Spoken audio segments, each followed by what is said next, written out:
Allez, sans tarder, je vais aller vous lire le communiqué du CRRDA, Déclaration constitutive du Conseil de résistance pour le renouveau démocratique africain, CRRDA.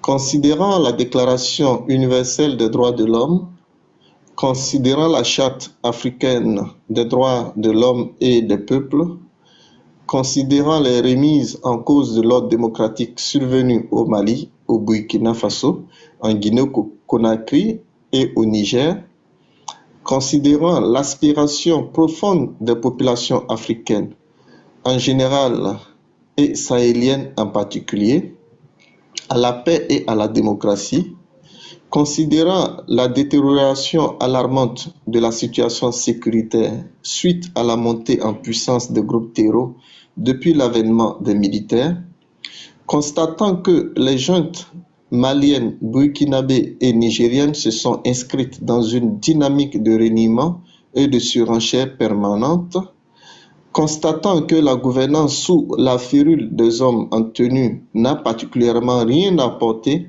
de nouveau aux populations sahéliennes, constatant que la situation sécuritaire, pourtant mise au devant pour justifier l'irruption des officiers dans l'arène politique, ne cesse de se dégrader, remarquant que la gouvernance économique et financière demeure catastrophique, plongeant ainsi des millions de nos concitoyens dans l'extrême pauvreté et le dénuement.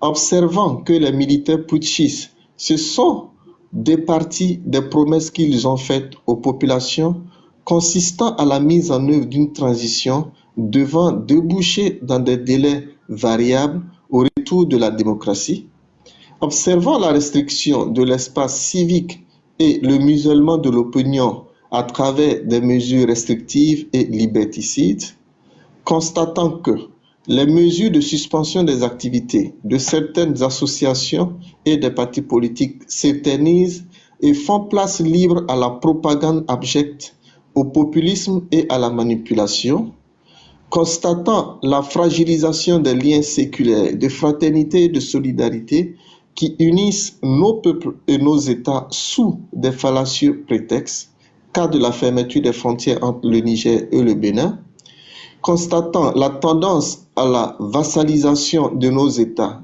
de nos pays, à de nouvelles puissances impérialistes, peu respectueuses de la démocratie, des droits humains et des aspirations populaires, nous, patriotes africains regroupés au sein du Conseil de la résistance pour le renouveau démocratique africain, affirmons en ce jour 10 octobre 2024 notre inextinguible volonté de préserver les libertés et droits acquis de haute lutte par les populations sahéliennes.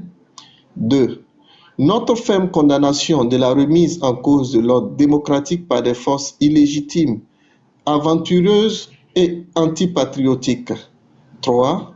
Notre indéfectible attachement à la démocratie et aux valeurs qu'elle porte. 4. Notre détermination sans faille à lutter avec tous les moyens démocratiques et pacifiques pour le retour et la pérennisation d'une nouvelle démocratie dans nos pays tant meurtris. Par conséquent, nous demandons aux juntes du Mali, du Burkina Faso et du Niger à une définition d'une feuille de route précisant les durées et les objectifs des transitions actuelles. Il est en effet impératif que militaires putschistes respectent leurs engagements initiaux de définir clairement les étapes de transition vers un retour à l'ordre constitutionnel. 2.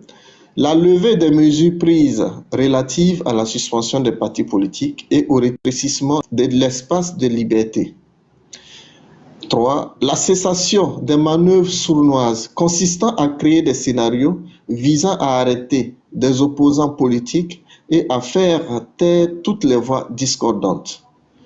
4. La libération immédiate de tous les détenus politiques et en particulier le président nigérien, M. Bazoum Mohamed et son épouse, détenus dans les conditions extrajudiciaires. 5. La décrispation des champs politiques et la fin des logiques tendancieuses adoptées par les différentes juntes. 6. la fin de toute forme de collaboration avec les mercenaires et la mobilisation de nos seules forces de défense et de sécurité auxquelles nous adressons tous nos encouragements. La réouverture de la frontière terrestre nigéro-béninoise pour permettre les échanges entre les peuples et les soulager de nombreuses difficultés auxquelles elles sont confrontées. Aussi, le CRRDA appelle-t-il à la tenue rapide d'élections libres, transparentes et inclusives qui permettront au peuple de choisir en toute liberté leurs dirigeants et ce dans les meilleurs délais. Ce processus électoral devra être organisé sous la supervision d'organismes indépendants, nationaux et internationaux, afin de garantir la crédibilité des résultats. À l'impulsion d'une dynamique sincère fondant une nouvelle ère constitutionnelle basée sur le respect strict des institutions démocratiques, la lutte contre la corruption, la promotion des droits humains et la justice sociale. Cette nouvelle orientation devra refléter les aspirations profondes du peuple et garantir la séparation effective des pouvoirs. À toutes les forces vives de prendre la mesure de la tragédie qui se joue au Sahel, d'adopter une résistance patriotique et de se battre pacifiquement contre ce modèle militariste, autoritaire, liberticide et anti-africain que prônent ces nouveaux régimes opposés au peuple et à leur liberté.